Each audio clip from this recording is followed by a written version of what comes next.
Share the screen. And everybody, welcome to data mining. Day after midterm data mining. In our GitHub repository, this to learning from data learning problem folder, the last set of notes related to this first chapter of the book, this notes 3 right here. And this these notes are really intended to be like a stepping stone, a bridge between chapters 1 and chapter 2. Chapter 1, if you've had a chance to look at the book yet, it's sort of a super informal discussion about why learning is important, different thing about learning. Yeah, if you don't have a copy of these notes and you want them, they're up front. Chapter 2 is sort of like ups the technicality to 1,000. And so this set of notes, which we'll probably get to today, is intended to bridge the gap between those two chapters there. Last time, though, we were talking about this learning problem part 2. We were transitioned away from the first set of notes. We were talking about just the PLA, the perceptron learning algorithm, from a computational perspective, and then this notes 2 starting to talk about it from the statistical perspective. So yeah, go ahead and get that set up however you like, taking your notes, and we'll talk about this here in a second. The midterm exam, I'll have those graded and back to you by Wednesday, but not ready yet. All of your the PageRank typing stuff, coding stuff, that is all implemented. I think those soldiers below us must be, every time this, yeah, so it's ROTC right below us.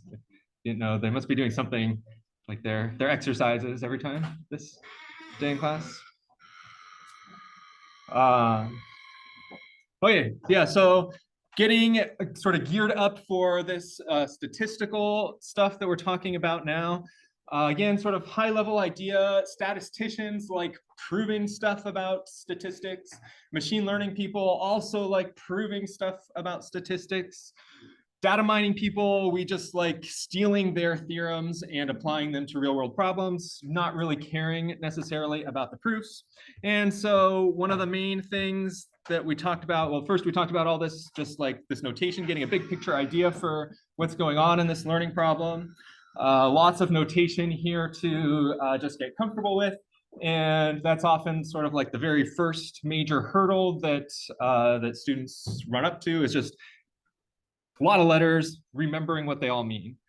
And then we started talking about this idea of in-sample error and out-of-sample error. So these two equations here, again, taken from the textbook. The in-sample error, so this H right here, anytime we see an H stands for hypothesis. In this class, anytime you're talking about machine learning, data mining, learning from data, a hypothesis is just another word for a function. And so all of our hypothesis classes, a class, another word for a set of functions, is something that we're going to be evaluating with this EN, this in-sample errors for a particular one of these hypotheses. And we use this formula right here. Again, the square brackets take a true thing to +1, a false thing to -1.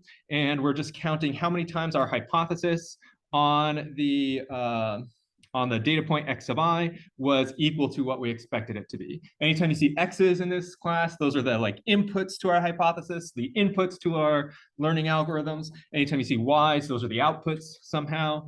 And we're just checking to see, was the thing that we predicted, this hxi, this is the thing that we're trying to learn right here, this is the result of our learning process, was it equal to or not equal to the thing that we were, our ground truth data, the label, the y value. And then we just average it over all of the training set. So it's called in-sample error because it's the sample in the training set. Sometimes I'll call it the training error as well. Those are just synonyms for each other. And then the out-of-sample error, or the true error, or the Bayes error, is this formula down here. This P, funny P looking thing, means just the probability, like just what should this result up here be equal to? The intuition behind the difference between the in-sample error and the out-of-sample error is that as the number of data points here, this capital N goes to infinity, then this sum sort of approaches like an expectation-ish thing, which is this probability. So the out-of-sample error, like if we had infinite data points, that's what it would be. The probability classes, statistics classes that you take as part of the data science major go into that in a lot more formality. And then the main theorem that we've seen so far, this Houghton inequality, should make this a little bit bigger for us. This Houghton inequality has a lot of moving parts to it, and this is where we ended last time. But this is sort of the first big thing that you're going to have to memorize. This EN and E out, something that you'll have to memorize. I know there's a lot of stuff here, but it's not too bad. This Houghton inequality has a lot of moving parts inside of it. And so this will be one of the first hard things to memorize in this class, I think. The main intuition behind this Houghton inequality, the thing to be sort of like remembering about it is that there's this new variable, this thing on the left over here, this Greek V called new, like a new car, so you pronounce it new. And this thing on the right, the mu. The mu is like the true value, the true mean of something, and the nu is like this sort of empirical value, this thing that we can actually measure using some samples, and we want to know how far apart they are from each other. So again, looking up here in this definition, we have this nu equals 1 over n, sum I equals 1 to n. That should remind you of like this thing up here. And then this mu over here has this expectation over here that should remind you of this probability thing. And we want to know how far apart are those likely to be. And we have this bound over here, less than or equal to 2 e to the negative 2 epsilon squared n. And if you can't just like necessarily look at that and see that, oh, that looks like a Gaussian distribution, that's okay. But it is like a Gaussian distribution. And the center, the average value of that Gaussian is like this mu. And then the variance of this Gaussian is like 1 over n. So as we get more and more data points, then the distribution becomes tighter and tighter and tighter. And our estimate of mu becomes better and better and better. And again, if you've taken the statistics class, you might not have proven this exact theorem, but you did prove some version of the central limit theorem, and this is just one of those versions of the central limit theorem. Again, this class, we don't prove those things. Statisticians prove those things. Data mining people just use them to do something cool. So that's where we're at. Any questions about where we're at before we move on?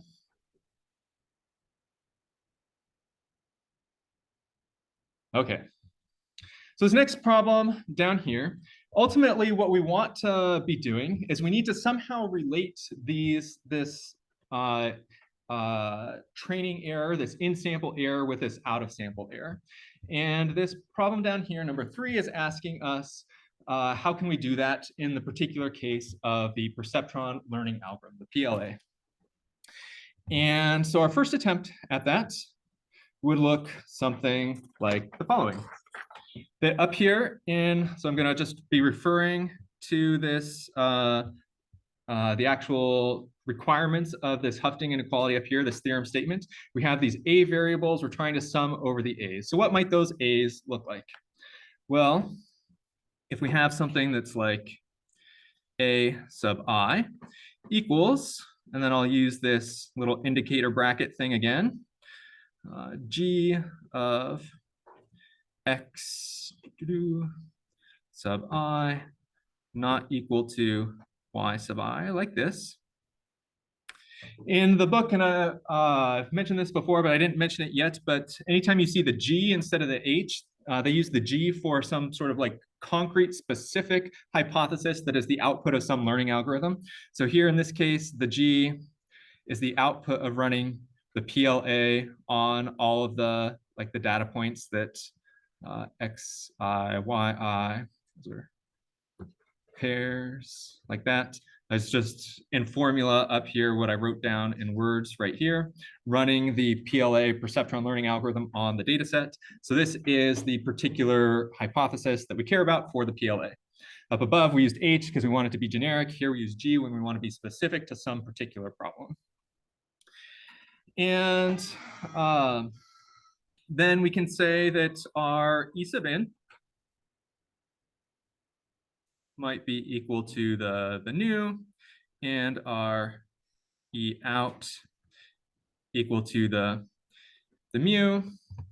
And our goal, what we'd like to be able to say, we would like to be able to say something about the probability that E in minus E out is greater than or equal to some epsilon, some error right here. And if you look, I'll leave this up here for a second so you can all keep seeing it. But if you look just up above at that theorem, the left-hand side of the Hufting inequality sort of matches this thing exactly with the E in equals nu and the E out equals mu, and then the A sub i's equals to this. Unfortunately, the Hufting inequality is not strong enough for us to actually say anything about this, because what the Hufting inequality requires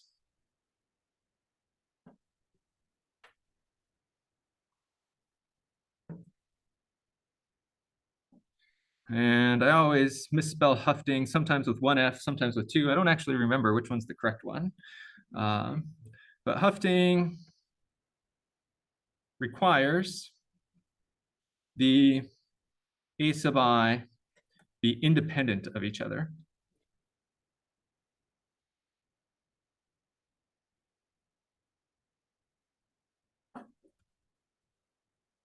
And for this particular A sub I, these A sub i's right here are not independent.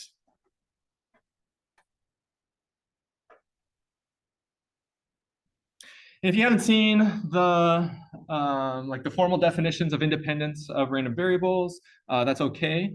The intuition here is that this G function, when we trained the G on all of these data points, everything in our in sample, everything in our training data set.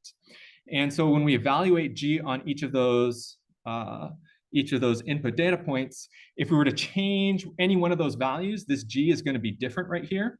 And so because this G depends on all of those individual values, these A's are not independent of each other. And so we can't use Hufting to get a bound like this.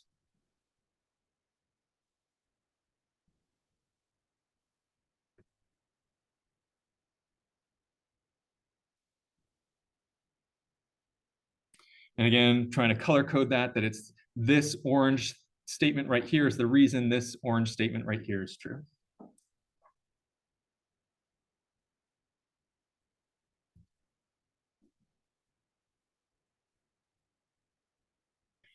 So the way we solve that, the way we get around that problem in practice is we introduce a test set of new data points.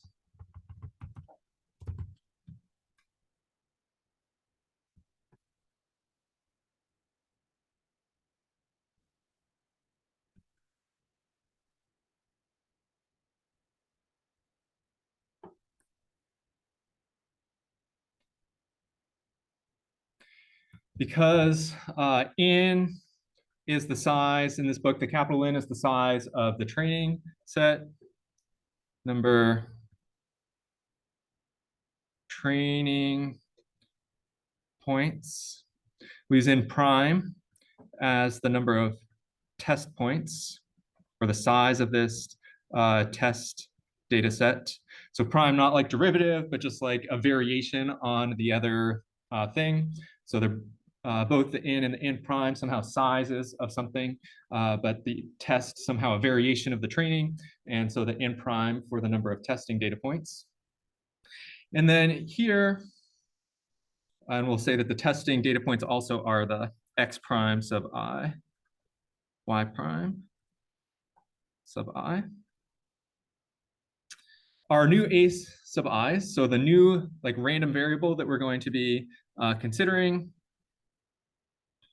A sub I, same thing that we had up above almost, but now it's G of X prime sub I not equal to Y prime. sub I like so. And because these data points, they're coming from this test set, G was only trained on the training data set. Now, if I modify any of these test data points, it doesn't modify this G, so everything is in fact independent. Write that in the yellow here.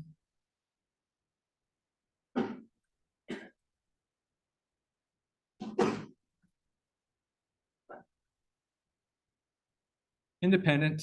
And so because they're independent, now we can satisfy the conditions of this Hufting inequality.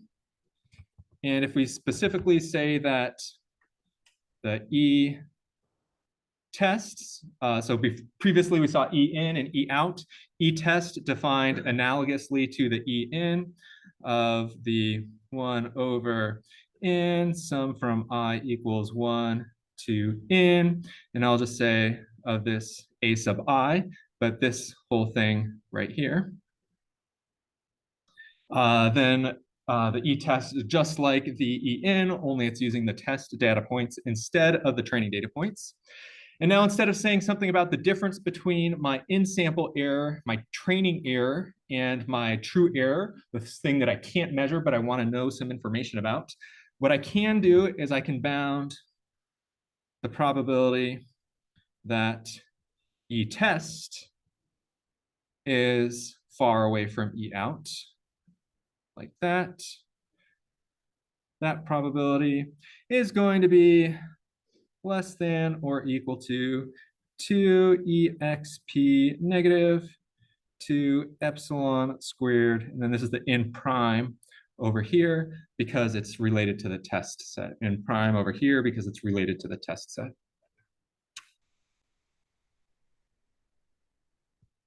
So this final thing at the bottom, that's what we can actually say.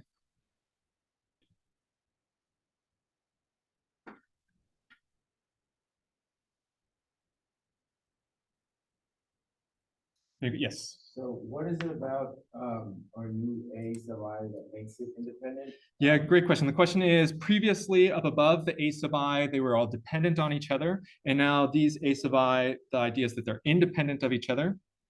And the question is, why is that? And the reason is because this G right here, G trained on all the normal xi, yi pairs, not the test set pairs. And so because this G was trained on something different than we're evaluating, it makes all of the A sub i's actually independent of each other.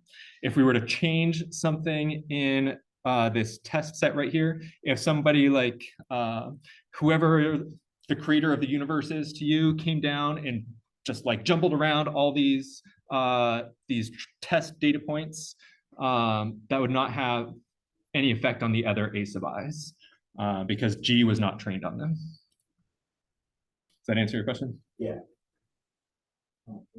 Yes. What do you already is E test minus this is E out right here. Test minus E out. And again, this E out is like this unknown thing. So we talked about with the PLA, there's a lot of like unknown things that affect the runtime. And over the next couple of weeks, there's going to be a lot of unknown quantities that we just physically cannot, it's impossible to measure somehow.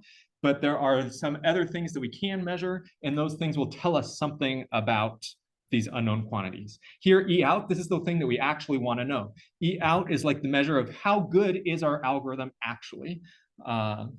And we can't measure that because we don't have access to the source code of the universe.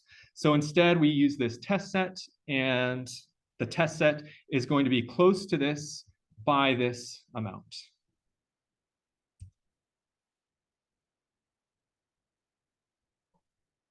Yes. And so exactly, this E out is, it's not technically the accuracy of the model because the accuracy would be, the E here stands for error. We're counting the total number of times things are not equal to each other. The accuracy would be if these two things are equal to each other, but the accuracy and the error are somehow like just opposites of each other. If you work it out, 1 minus the error gives you the accuracy. Again, machine learning people, we're just pessimists by nature, and so we want to minimize our error rather than maximize our accuracy. Good questions. Let's see. There's one other key term that gets thrown about a lot, and that is PAC learning. This up here is an example of a PAC learning bound. So here I'm still on the page 4, talking about what can we say about E out here. And what PAC stands for is probably approximately correct. Probably approximately correct. That's what PAC stands for. And I don't think the textbook uses this phrase PAC learning bound anywhere, but basically everybody else does. So it's just important to see it once. And whenever you see this like approximately, that approximately is referring to this epsilon that we can't get E test exactly to be E out, but we can get it approximately there, kind of like we were doing with PageRank. We can't get the exact PageRank correct vector, but we can get an approximate PageRank vector. But here we actually can't even guarantee that we're going to get an approximately correct solution. All we can say is that it'll probably be approximate. This over here is the probability that we will be approximately correct. So there's sort of two approximation-ish things going on. The approximate right here and the probably over here. Yes? What would make it exactly?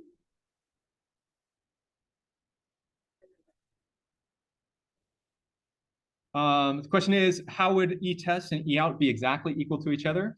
And the answer would be if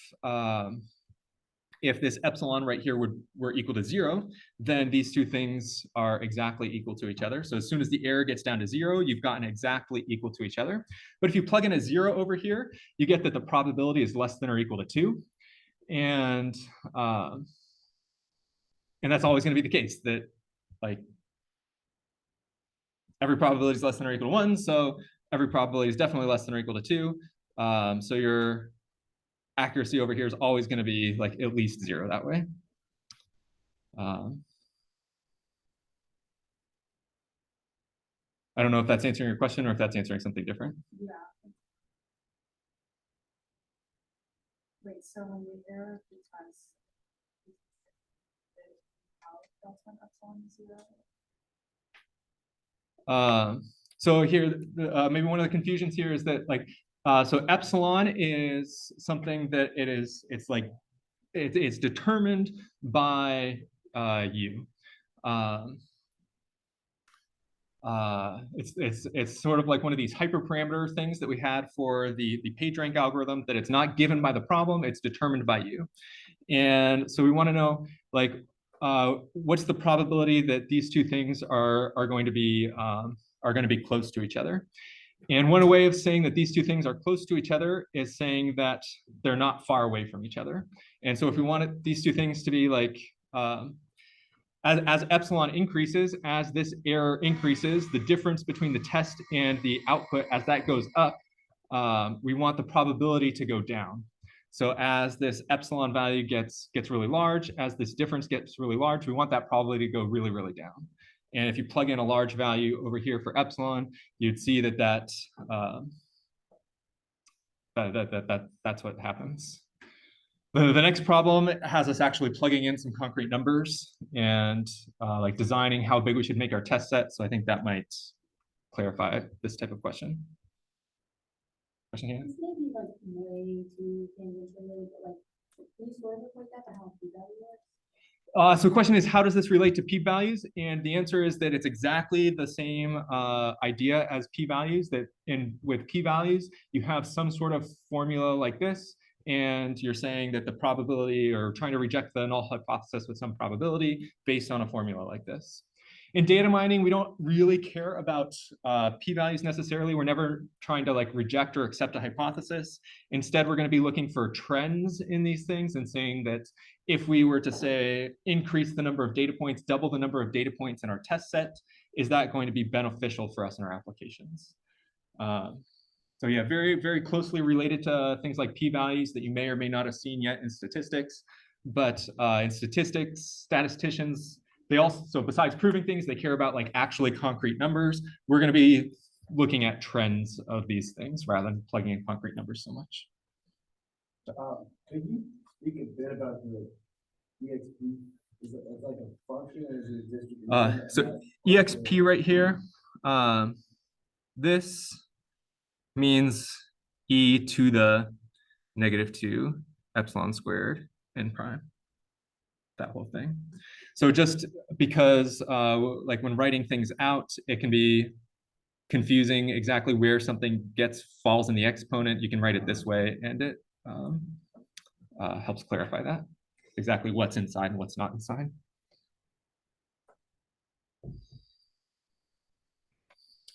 Okay, this next problem down here, I think will help clarify some of this for us. The idea of this problem is that we want, so with probability at least 0.99, so a very strong probability that our whatever we get on our test set is going to be close to whatever we get on our, or whatever we would get on the true out of sample error.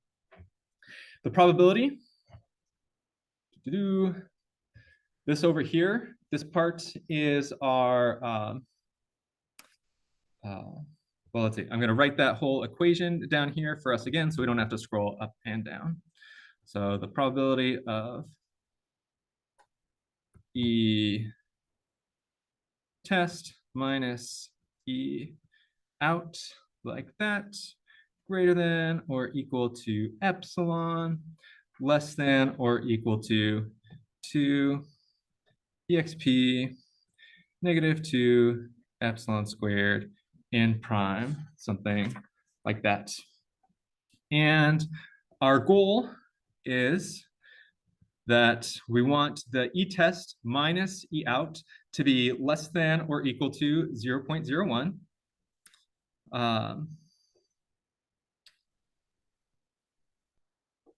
So the probability that this is greater than that, I can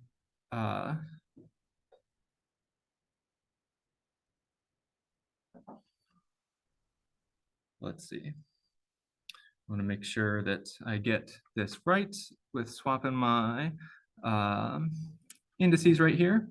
But this we want to be less than or equal to.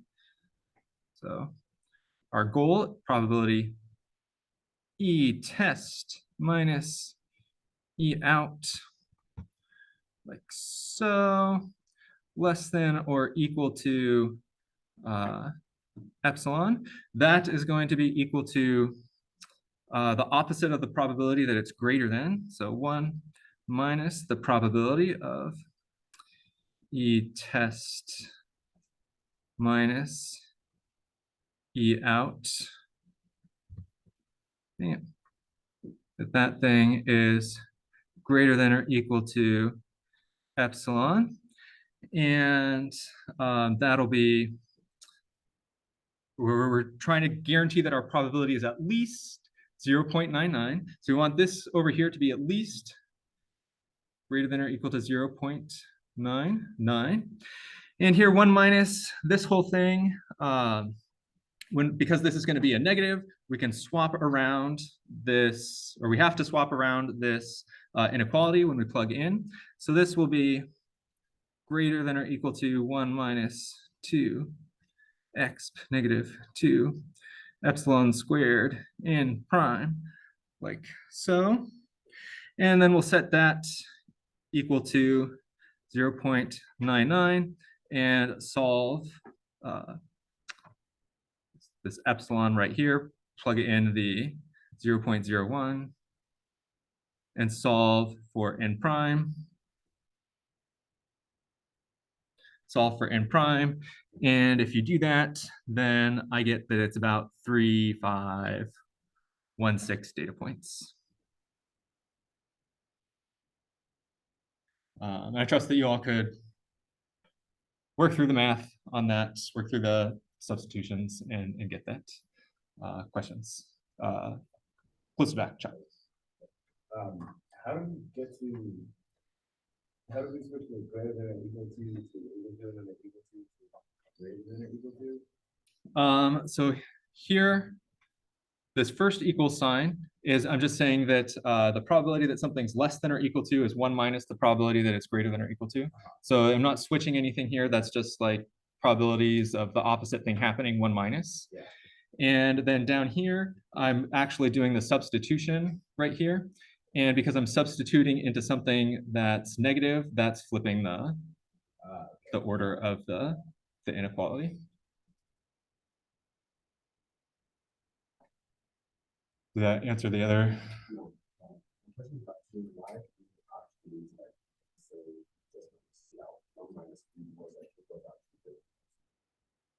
What was given?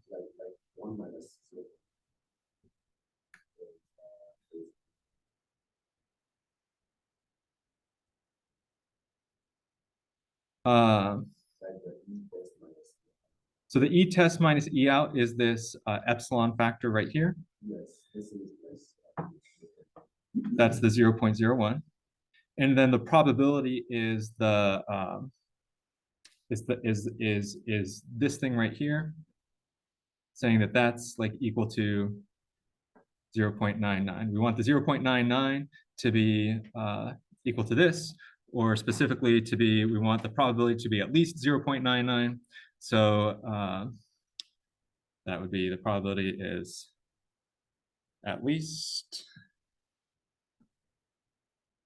0.99, but simplify things with our things, we'll just set it to be exactly 0.99 and solve for it.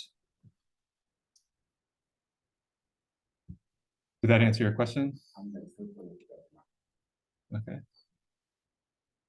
Chuck. So I kind of have the same question, but with the signs on the right-hand side. So I understand how we go from the equals to the greater than or equal to when we split in the less than or equal to and then we multiply by negative. But I don't understand how we go from 1 minus p of all that being greater than or equal to 0.99 to it then being equal to 0.99. This up here, this I wrote it as that is our goal. What we're trying to show, it's not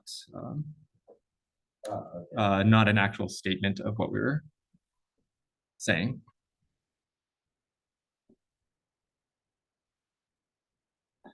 So yeah, this thing is equal to that thing. This thing is also at least that thing. Set it equal to 0.9. Set it equal to 0.99, so we have something to solve for, and then solve for the n.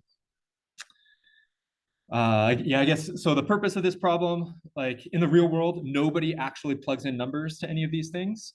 And so I'm never going to ask you, like on an exam, I will not ask you to plug in numbers to this. It's just a little bit helpful maybe at the beginning to plug in numbers to get a sense of like what are the sort of orders of magnitude that we're talking about here. When we, yeah, the things that you'll see is that as you increase the number of data points in your test set, then the probabilities will increase. If you want to increase the probability, then you'll need more data points. If you want to decrease this size, then you also need more data points. Those sorts of trends. So yeah, good questions about like I guess the technical algebraic manipulations, but that's not going to be the super important thing here. Any other questions? Yes.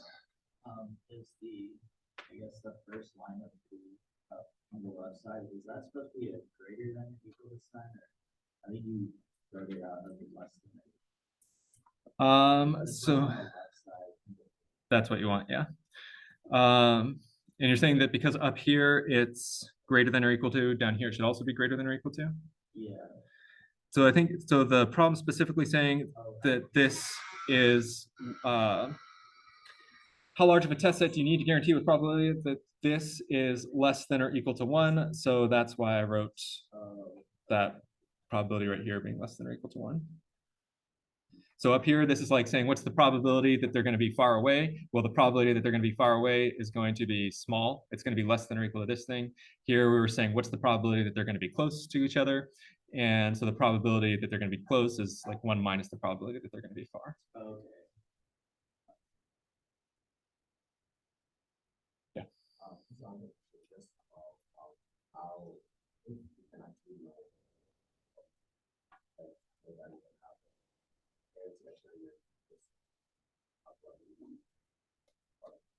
It's actually just I'm asking myself that why you know, So the question is like, why in the real world do we not actually like plug in values here? And the answer is that the answer is that we're not statisticians. Statisticians plug in values. Data mining people look at this and look for trends. So the thing that we want to see, the thing that this tells us is that if we make our test set bigger, and we'll see more complicated things about these formulas in a little bit, but if we make n prime bigger, then we two things will happen. That E test minus E out, that will be closer together with higher probability. And so the two things happening is that this is getting closer together, and the probability that they're being closer together is also higher. In practice, so one very common data set is Imagenet. Imagenet has a test set of about 1 million images in it. And you can see that like, okay, 1 million is way bigger than the 3,000 here. And so if we were to plug in those numbers, we would say that, oh, our test set is, we're getting like really, really strong accuracy results down to like 5 or 6 decimal places. But nobody actually does that. Nobody cares about p-values when we're data mining. you said like by 1%. So when we say in prime being bigger, I mean like in prime being bigger than itself. If I were to somehow, like the question is, it costs money to go out and build a bigger data set. And so if I already have 1 million images, does it make sense for me to go out and get another 1 million images that, I don't know, it costs Google maybe $1 to label every image. Should they go spend another $1 million to collect a bigger test set for themselves? And we're already getting like really, really tight accuracies on their test set. The value you get on the test set is an excellent approximation of the true error. And so we don't need to, it doesn't make sense to do that. All fantastic questions, but I want us to move on here. So let's see. This next problem, I think, going through it will also help. We're not going to do it in class here, but this will help give you the intuition about why we care about these things, what they tell us, and in particular, in this last problem down here, part 5 of it, it's talking about like, should you have a smaller or larger test set in certain situations? In which situations do you need a larger test set? And so working through this will help give you that intuition about when you should need the larger test set. And that's really what we care about, is the intuitions about things rather than plugging in specific numbers.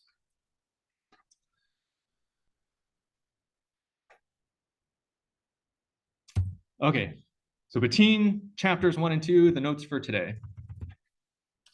So we've talked about the perceptron learning algorithm from a computational perspective, and we've started talking about this stuff from a statistical perspective. In chapter 2, they start going like hardcore statistics to talk about the perceptron learning algorithm statistical properties. Perceptron learning algorithm is an example of an infinite hypothesis class because there are an infinite number of things that can go inside of it. And so before we get into that like hard math dealing with infinite stuff, here we're going to talk about some what are called finite hypothesis classes that just have a finite number of functions inside of them. And we will see sort of the trends of the results that we're trying to get on these. So here are 5 of these hypothesis classes listed, and we're going to go through the first, just like notation. What does all this different notation mean? And then the problem asks us to like actually visualize these and count the number of functions inside of them. So the first thing that you may not have seen before is this little arrow right here with the up and down bar on the left-hand side. I'll zoom in here to make it a little bit clearer. This is what I'm talking about right here. This is equivalent in Python to the lambda keyword. It's what we call an anonymous function. So this right here is a function that takes this thing over here as input, and this over here is its output. This particular function totally discards the input and only looks at the output.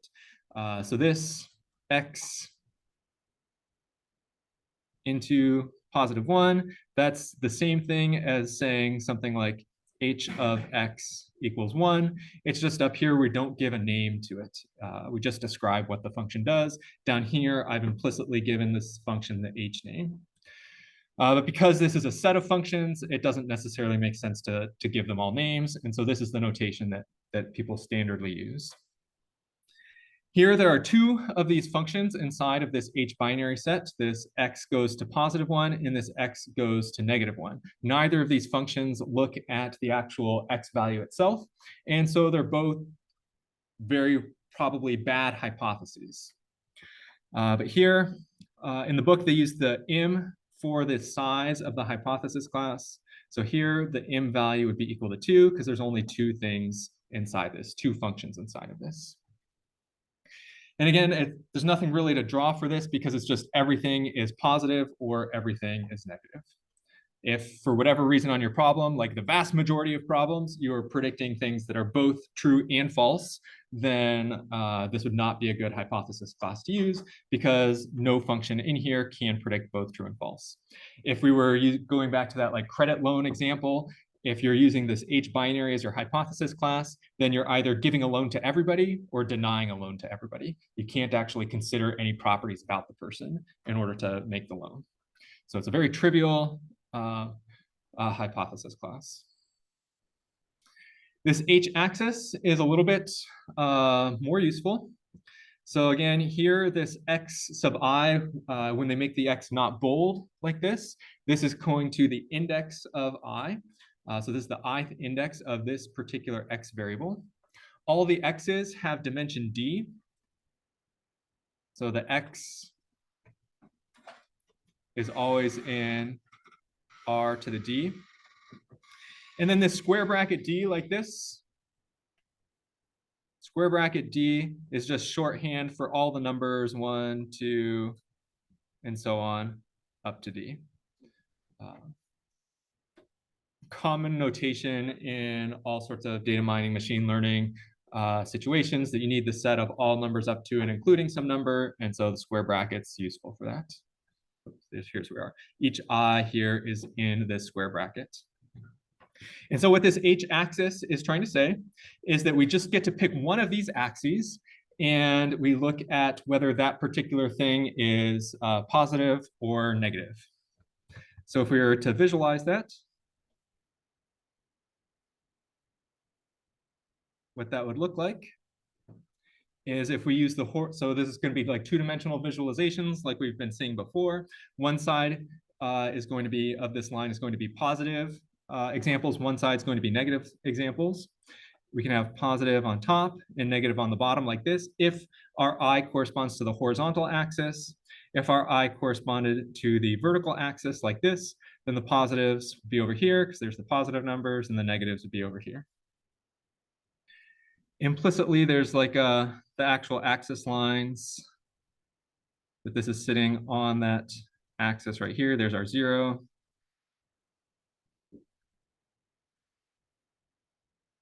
There's the 0, and those vertical lines have to sit exactly on an axis. And which axis it is determined by which one of these eyes we select. In this case, since it's two-dimensional, there's only two of the axes that we can pick. But in general, if there's d dimensions, then our size is going to be d.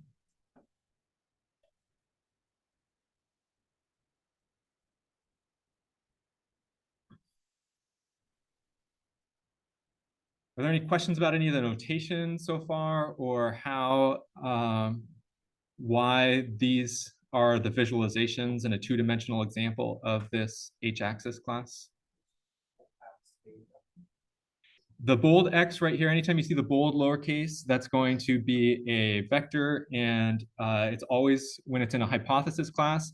Anytime you see the X, you should be thinking as like the feature vector, the inputs. Like in the bank example, it's all the features about like a person's, whether we want to give them a loan or not. And so it's a d-dimensional vector of numbers. And then this non-bold X right here with the subscript I, that's just each one of those individual features. There's d functions in here depending on which one of those features we're examining, and each function only examines a single one of those features. So one of these functions basically saying if the vector x is on that dimension. Exactly. So it's you pick the dimension and is it positive or negative on that dimension. So the total number of things is the total number of hypotheses in this set is the total number of dimensions that there are. Yes.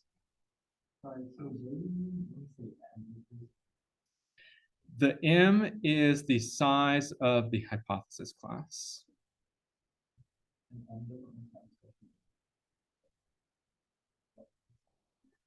Yeah, it's just the in the book they use M for the size of the hypothesis class, and then N for the size of the data points. Yeah, it's I mean, one of the hardest parts of this is there's just a lot of different notation going on, and keeping your head wrapped around what all the different letters and symbols and stuff means.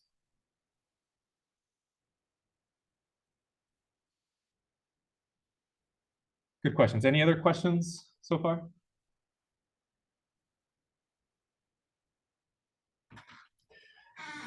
Okay, so each one of these sort of lines down here is going to be introducing a new kind of notation down here.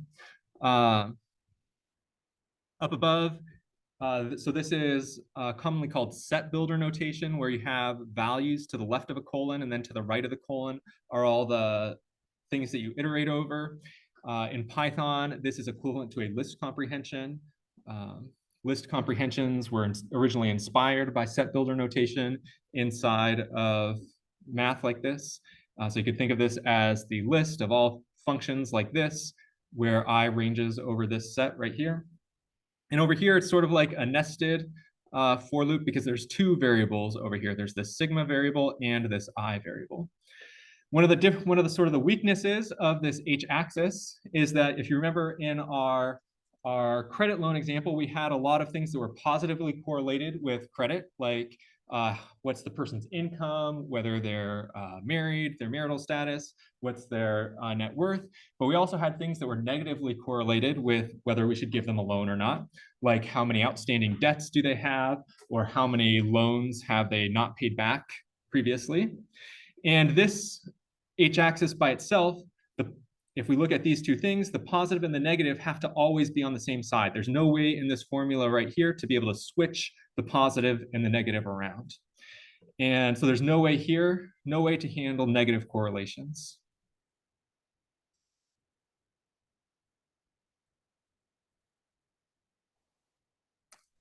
Handle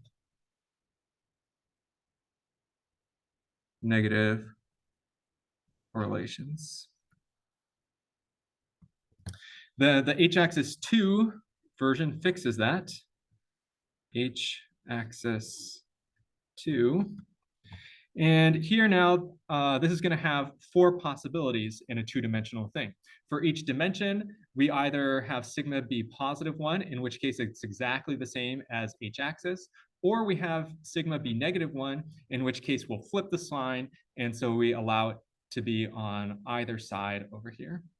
So now we have 4 entries, the 2 horizontal lines, one with positive on top, negative on bottom, one with positive on bottom, negative on top, and then 2 vertical lines with positive, negative, and positive, negative.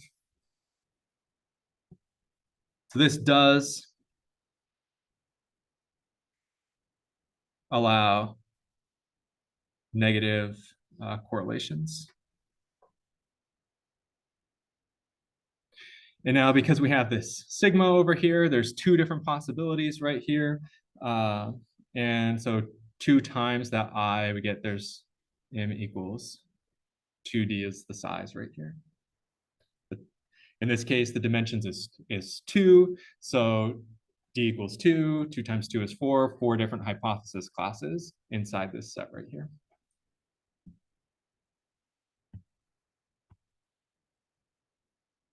Any questions about that? So, the signal variable is not, what's the name of that? This sigma. Okay. Is that picked by like the user, or is that randomly assigned? And can you sort of explain how that allows for negative correlations to happen? Yeah, so the question is, how is this assigned? How are specifically the questions about how is sigma assigned, but it also like how is this I assigned? And we haven't talked about that at all yet. But the key idea here is in these hypothesis classes, there's just 4. In this case, there's 4 possible functions that we might pick one from. And so the question is, like, how do we actually pick one of these hypotheses? In the next problem down here, it talks about that. So if we have a hypothesis class with some set of hypotheses inside of it, how do we select which one to use? Well, the standard thing to do is that you want to do whatever is the best one of those hypotheses on the training set.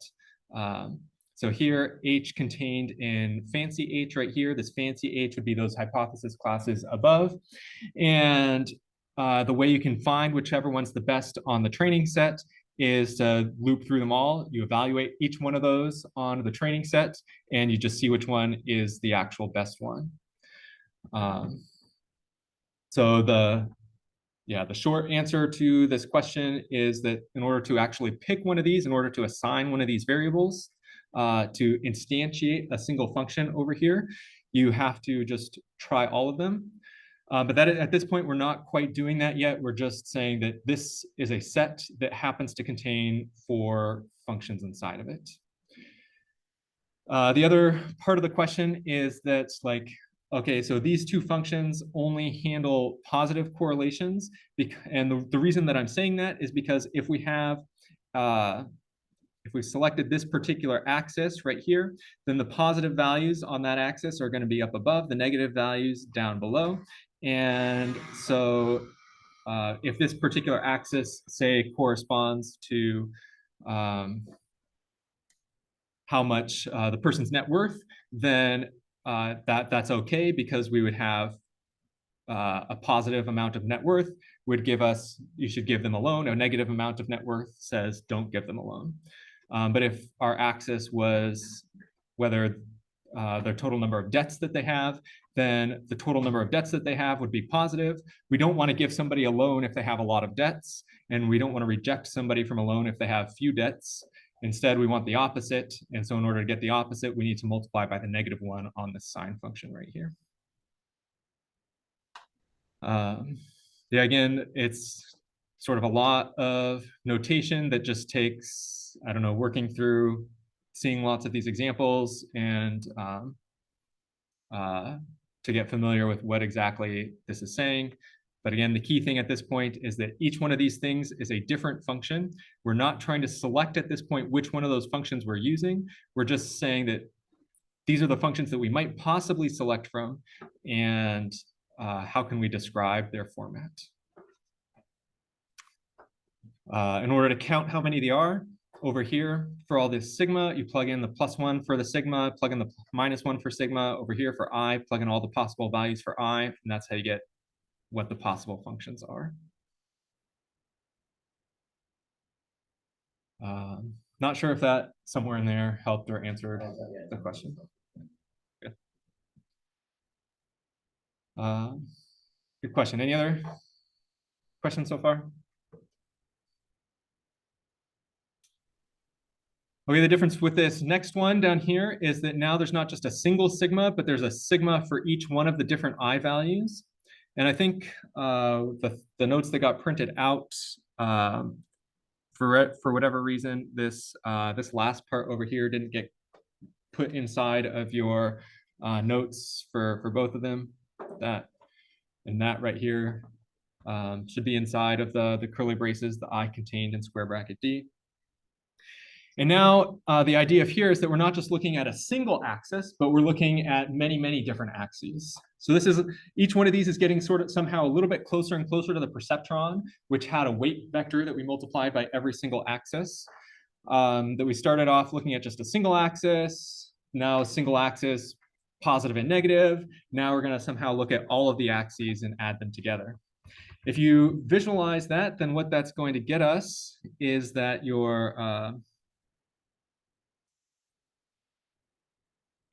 call it the multi-axis, like that, is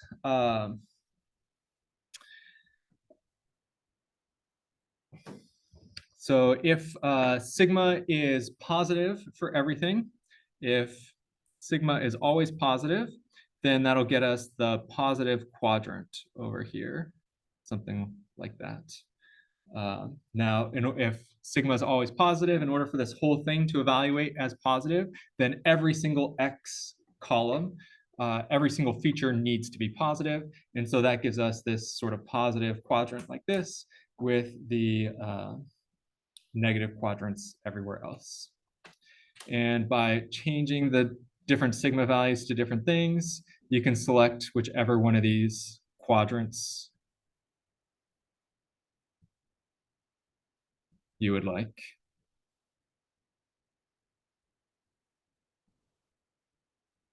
So each combination of sigma I gives us a different quadrant.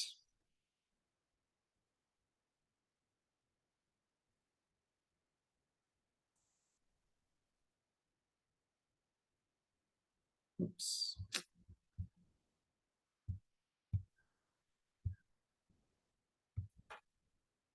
Different quadrant. And in general, if there are D columns, then there are going to be 2 to the D different possible quadrants. Here, there's now not just one sigma, but one sigma for each of the I's. So all the possible combinations of plus and -1 is not 2 times D, but 2 raised to the D power. So big jump in size from linear to exponential going down here. Yeah. Good. Thanks. Is that what you're? Yep. Yep.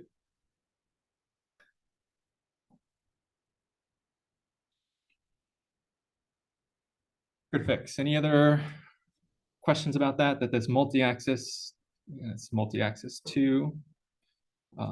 The 2 right there standing for there's 2 possible things in sigma, gives us all the possible quadrants. And then finally, this last one. Question.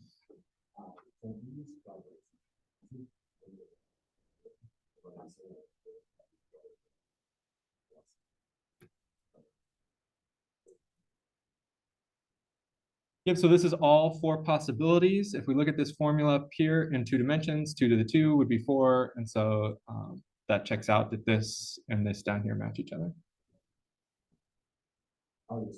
Did that answer the question? Yeah, I was just asking myself.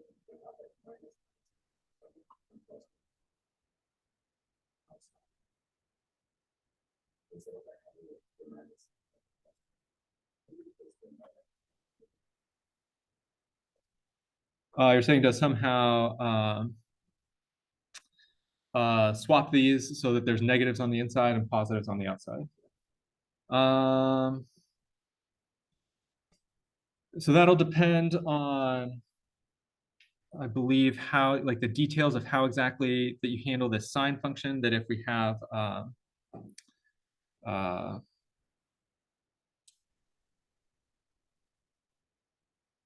well, let's see. So if everything is negative, so sigma I negative, negative, sine that. I don't know. I'd have to sit and just play around plugging in things to try to make it happen.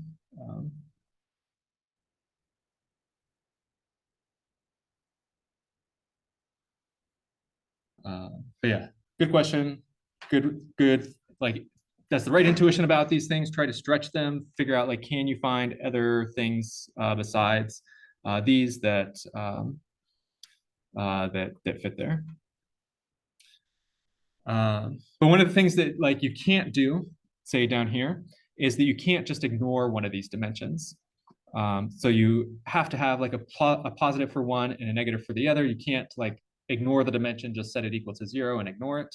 That's what this third one down here, adding this 0 right here, you're allowed to just ignore that dimension and getting, in this case, there'd be 3 to the d because there's 3 possible choices right here, raised to the d power. And that the h multi-axis 3 then would have everything from the multi-axis 2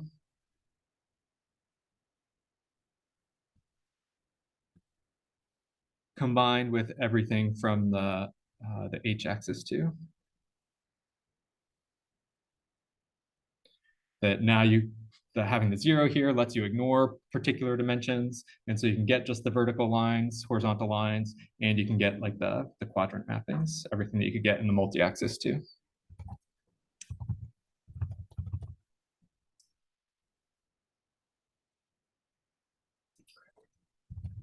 The key thing that we're going to be building off of here is that each one of these like hypothesis classes contains a different number of functions inside of it. And so because it has a different number of functions, we're going to be able to say different things about it statistically, about that our training error, our in-sample error, and our out-of-sample error for all these classes are going to have different formats. The second problem right here is just about runtimes with that. I'm gonna skip that, let you think about that on your own. And down here, this third page talks about another theorem right here, which will be another thing that you're gonna have to memorize.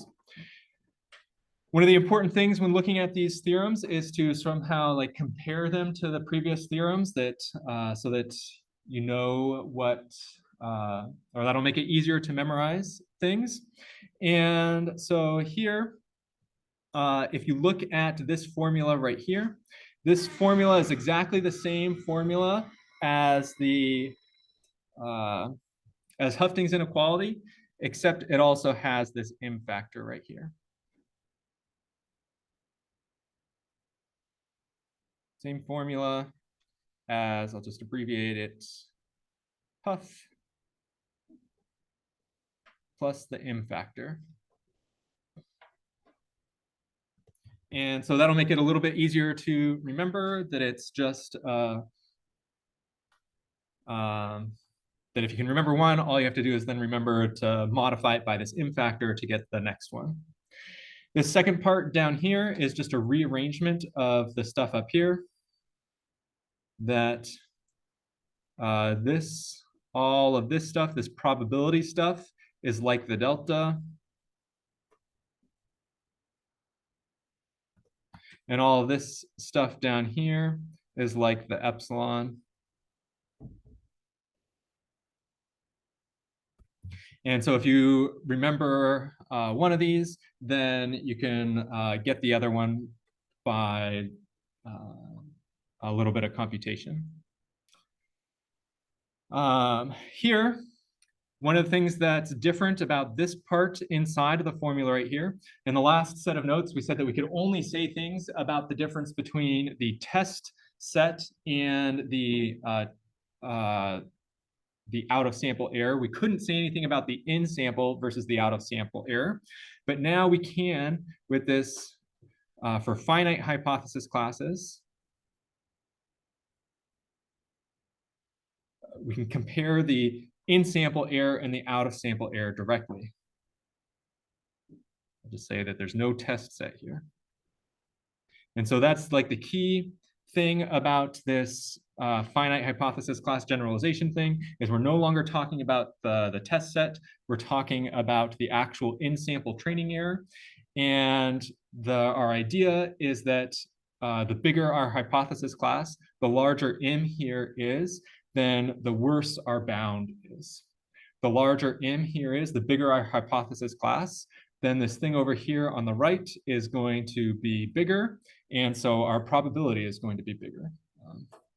The probability that we're bigger than some error is going to be bigger. This formula on the left over here is a very, very common thing for us to want to analyze and understand. And so it's commonly called the generalization error. There's a lot of other things that people sometimes call the generalization error, but in this class, in this textbook, it's always going to be this difference right here, the difference between the in-sample error and the out-of-sample error. And the key thing about here is that it's not the test set. It's the actual in-sample error.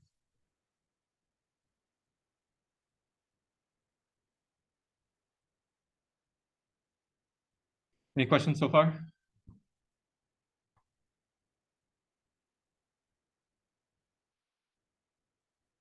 Okay, I want to scroll down to the bottom of this page here for a second. We'll come back up and revisit this if we have time. But this problem 3 right here wants us to graph like how the in-sample error, out-of-sample error, and the generalization error vary as a function of our hypothesis class size M. And if we draw that, this is a super famous machine learning graph. And there's like, one of the main things to take away from this course, it's this picture right here. This in-sample error goes down something like this.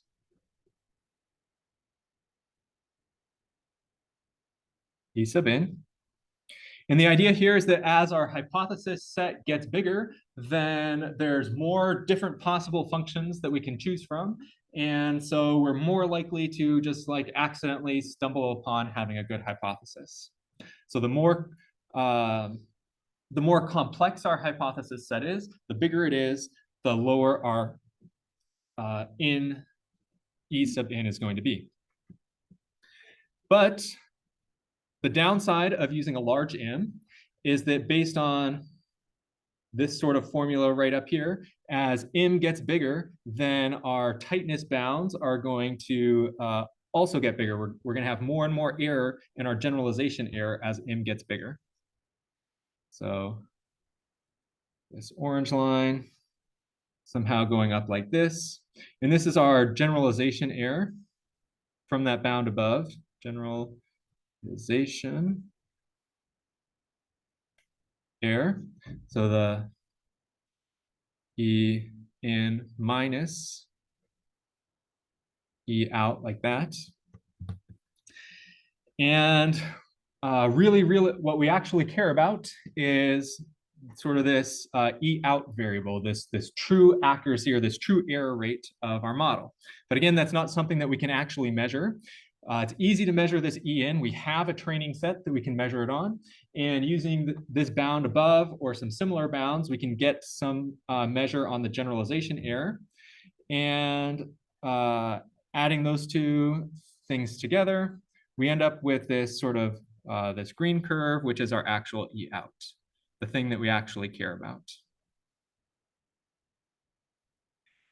And the idea here is that there's some sort of like sweet spot in the middle for some hypothesis size M. There's some sort of sweet spot where the generalization error and the in-sample error are both small.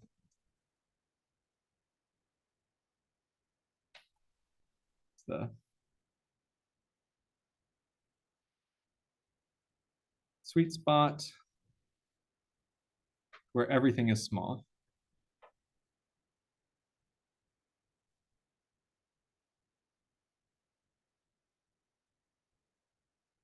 And somehow when we're choosing like which hypothesis class to work with, which model to work with, we want to choose something that for our particular problem is going to have both a low generalization error and a low in-sample error. And so if our number of classes is too small, then we'll have the high in-sample error, but the good generalization error. If it's too large, good training error, bad generalization error, but somewhere in the middle is this sweet spot. This thing right here, this graph right here is only holds for, so this M again is the size of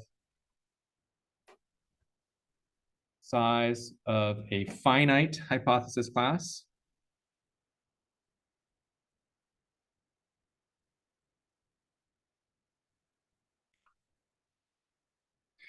And so the ones that we saw above are examples of finite hypothesis classes, but they're sort of toy examples.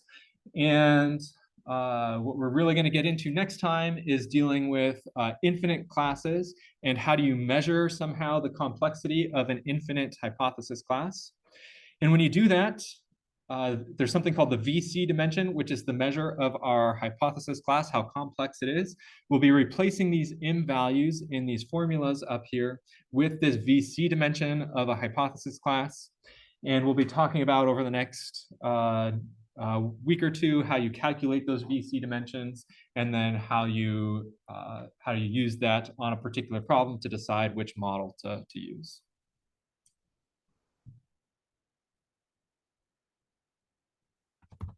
I think that's a good stopping point for us for today. So people have any questions, happy to answer them at after class here. But otherwise, I'll see you all on Wednesday, and we'll be talking about infinite hypothesis classes.